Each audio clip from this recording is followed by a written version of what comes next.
Lizzie McGuire, you are an outfit repeater. Welcome to MsMojo, and today we're counting down our picks for the top 10 Disney Channel quotes/things we still use today. Oh, sweet Niblets. I wanted to be an heiress, and I did it. Yay me! Wildcats, get ahead of the game! For this list, we'll be looking at iconic and memorable phrases from Disney Channel shows and their corresponding films, as well as from Disney Channel original movies that are still in the cultural lexicon to this day. What's your favorite Disney Channel quote? Let us know in the comments below. If you like what you're hearing, be sure to check out the full song at the link below.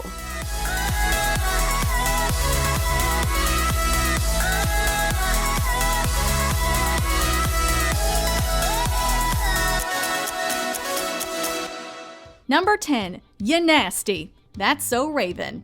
Raven often called people, animals, and things this phrase, or any variation of it, to express her disdain. You stay right there, you little nasty! If there was anyone who always knew how to infuse a little humor into situations that tended to be troublesome, it was certainly our favorite psychic. She wasn't necessarily trying to be funny, but that didn't make it any less so. Just take the other one, you nasty! Thanks to her constant use of this expression, a generation of kids grew up with a really satisfying way to call something, or someone's behavior, distasteful. It's been years since the show ended, but it's impossible not to hear this quote and instantly visualize Raven's iconic tone and facial expression. Yeah, I did nasty! Number 9. Get your head in the game. High School Musical. Get your head in the game! The Wildcats use this phrase, and it's also the main lyric in the song of the same name. You gotta get your head in the game. We gotta get ahead in the game. Zac Efron's character Troy sings it in the first High School Musical film, as his head and heart are torn between basketball and the team and Gabriella and the musical. Get your head in the game. We gotta get ahead in the game. He's trying to force himself to focus on the game, but he can't quite do it. The phrase encourages dedication and concentration, and has become a big part of everyday life for people who watch the HSM films. That's not surprising, given how it can be used for a wide range of situations where focus is required, from sports to studying to pretty much anything in between. Wildcats, get ahead of the game! Number 8. Crazy Hat Song. Wizards of Waverly Place. Alex and Harper sing, and do a little dance to, this song to mock hats they find funky. A cowboy hat? What's that? A hat? Crazy, funky, junky hat. Overslept, hair unsightly, trying to look like Keira Knightley. We've been there, we've done that. We see right through your funky hat. In the episode where fans were introduced to this unforgettable tune, the girls sang it about a wide range of people and hats. They pause whatever they're doing, sing the song, and then return to their conversation without missing a beat. A beanie? What's that? A hat? Crazy, funky, junky hat. Overslept, hair unsightly, trying to look like Keira Knightley. We've been there, we've done that. We see right through your funky hat. You were saying? It was unforgettable. Most people who watch the show still likely know the Crazy Hat song by heart to this day, and maybe even think of it when they see someone wearing one, especially if it's ugly. Bonus points to those who know the matching moves. What's that? A hat? Crazy, funky, junky hat. Overslept, hair unsightly, trying to look like Keira Knightley. We've been there, we've done that. We see right through your funky hat. Number 7. Whatever, Major Loser. Camp Rock. Great songs aren't the only thing we got from this Demi Lovato Disney Channel original movie. When Tess gets jealous that Caitlin is getting more attention than she is, including from the inimitable Shane Gray, she creates a distraction to cut Kate's performance short. Hey, Shane likes her too.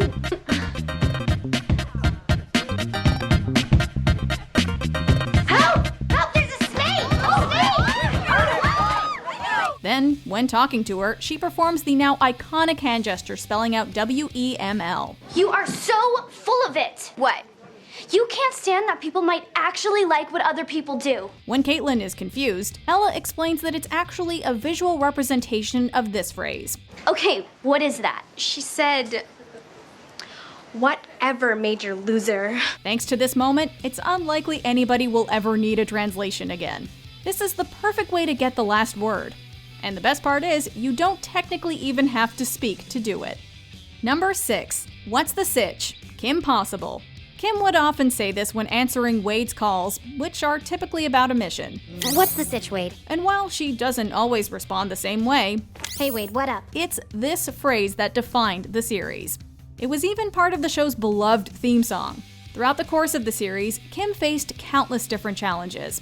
But if you ask any fan of the comedy adventure program what the first thing they think of when they hear the words Kim Possible is, it's probably this catchphrase. Matched with her ringtone that's etched into our memories forever, this quote has become synonymous with the crime-fighting teen. In popular culture, it can easily be used when you want to ask what's up, but in a cooler way, of course. You know that you always can call Kim Possible. So what's the sitch? Number 5. Oh snap, that's so Raven. This was another one of Raven's many catchphrases. Oh, snap! It's arguably her most popular one alongside Ya Nasty.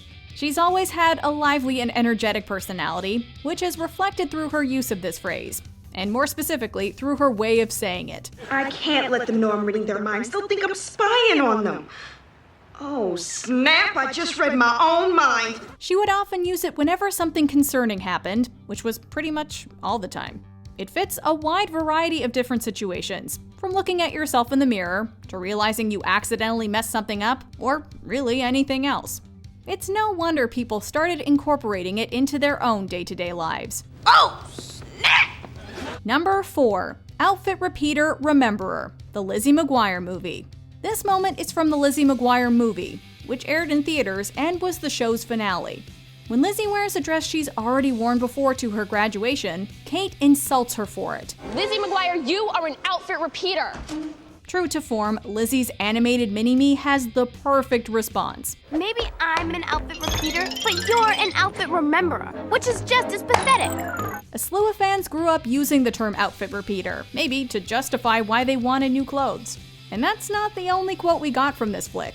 Who could forget the moment where Paolo's being exposed for the talentless liar he is on stage, which is made even better by Isabella uttering this snarky phrase. Sing to me, Paolo. Or the main lyric from the classic tune performed towards the end of the film, which is now widely used by fans to denote good news. Hey now, this is what dreams are made of. Number 3. Zetus Lapidus, Xenon, Girl of the 21st Century.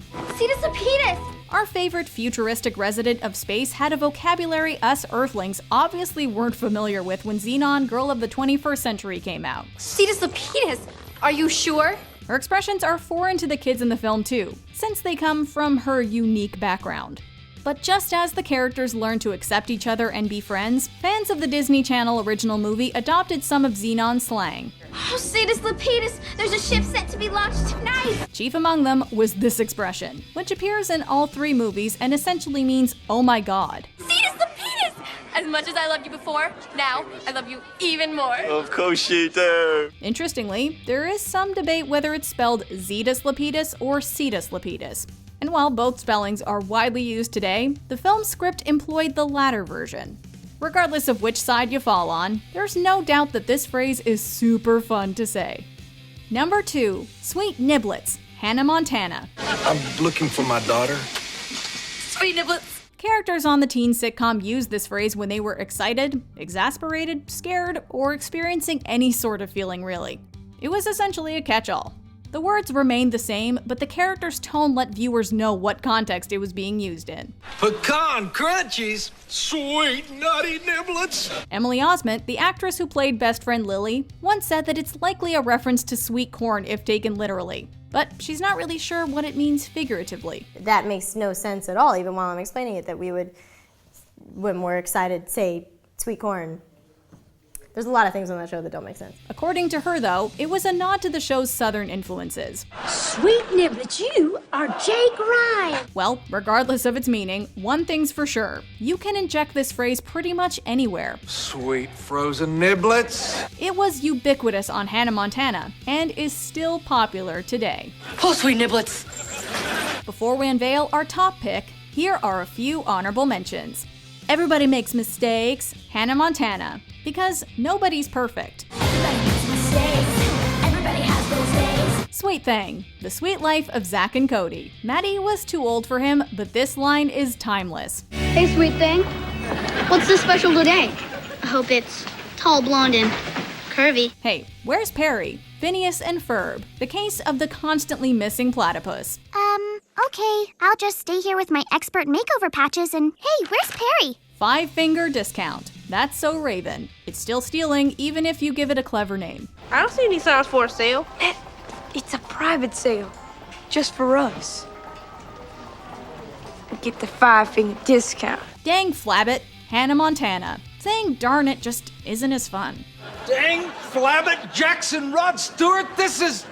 Before we continue, be sure to subscribe to our channel and ring the bell to get notified about our latest videos. You have the option to be notified for occasional videos or all of them. If you're on your phone, make sure you go into your settings and switch on notifications. Number 1. The Prindle, The Sweet Life of Zack and Cody. Mr. Mosby is trying to teach London to drive, and it's challenging to say the least. Have you adjusted your mirrors? All 3 of them. And I can see myself perfectly. She makes a bunch of mistakes before even getting on the road. The funniest one has to be when she thinks the PRNDL on the gear shift spell a word, not realizing that it's an acronym. Are you familiar with the gear shift? You mean the Prindle?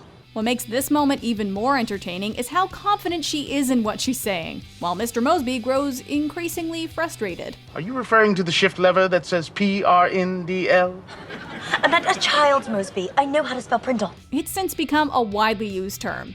Indeed, fans of the teen sitcom can't really look at a gear shift without thinking of this phrase, and possibly using it themselves. Start the engine and put the car in drive.